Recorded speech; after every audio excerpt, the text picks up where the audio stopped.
Krishna is supreme.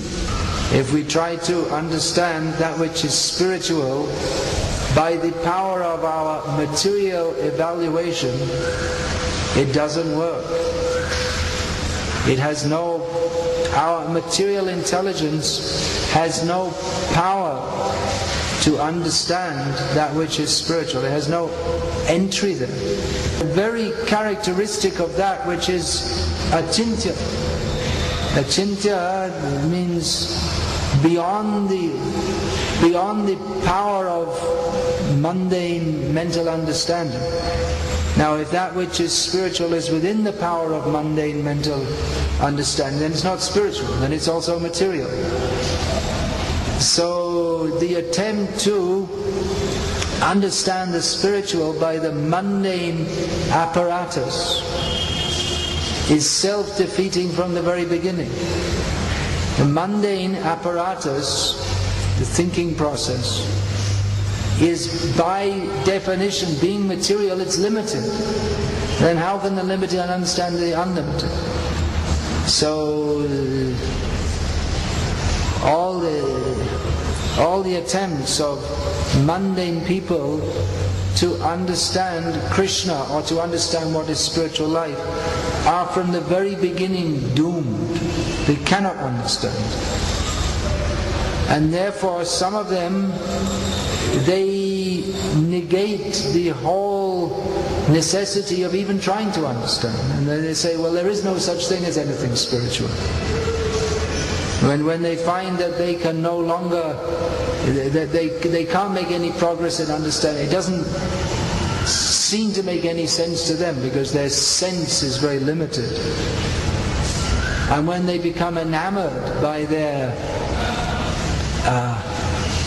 sensual advancement, their mental advancement in making machines and measuring the material energy and utilizing the material energy in various ways, then they think we don't need, there's nothing spiritual, why even discuss it? And they just accept as an axiom that there is nothing spiritual, or if there's anything spiritual, it's a personal. Religion is just a personal idea that if you like, you can believe in it, but it's not anything that we can take very seriously. So in this spiritual life, that's just an opinion because it's non-verifiable, they say. So it's just your opinion, and if you like, you can say that. You can believe that the beginning of all the problems in the world began when the original woman ate an apple, and therefore the whole human race had to suffer for many generations later. But never mind, God came and died. God died, and then He came back to life again after 3 days. And you just have to believe in Him and drink, become bathed in His blood. And if you like, you can believe this. Judaism, Islam and Christianity. These three broad categories. So these are all religions that believe in the final judgment, after which those who believe they are saved and everyone else has to burn in hell forever. Of course, there may be different theories among these people, but this is the original or dogma.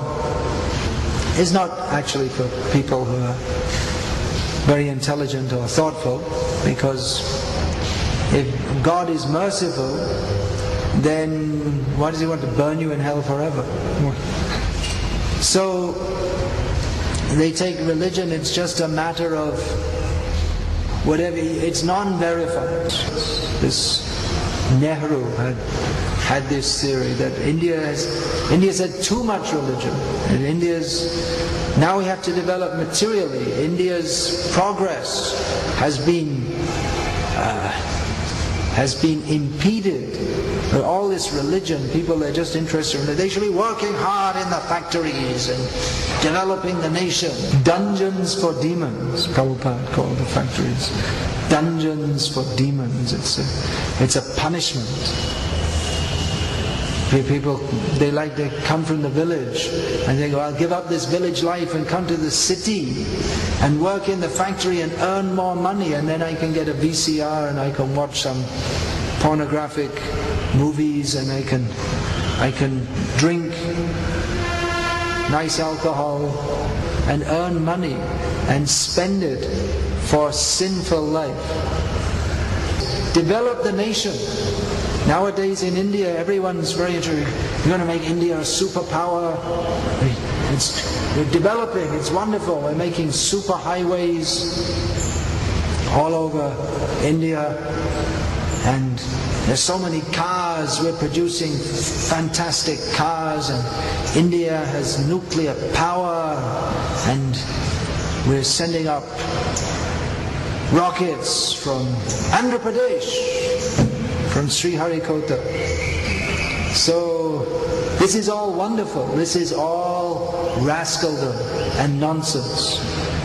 It defeats the purpose of human life, which is to search out that supreme person who is far more powerful than all the nuclear bombs in the world put together. Who is that supreme person? That is the purpose of life. To find out this supreme person, the supreme personality of Godhead. Even we see people are coming, they come to Krishna consciousness. They're not reading the books, they're not taking seriously.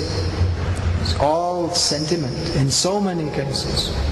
Therefore they come and then they go, or they make some politics, remaining very materialistic. If we've actually understood what is Krishna consciousness, then we must know very clearly that Krishna is the goal of life. And then we can understand everything clearly. Then we won't be interested in what's going on in this world. Prabhupada was saying, don't read this Time magazine. It makes the material world looks like it's real. Working hard, making money, making plans, earning more money, doing this and becoming more and more absorbed. That means we're still enamored by this rascal civilization. So, you're married or not? If you believe that Krishna consciousness is real, then why think of doing anything else? You don't have any entanglement, then go for it. What is there to lose? Okay. Hare Krishna.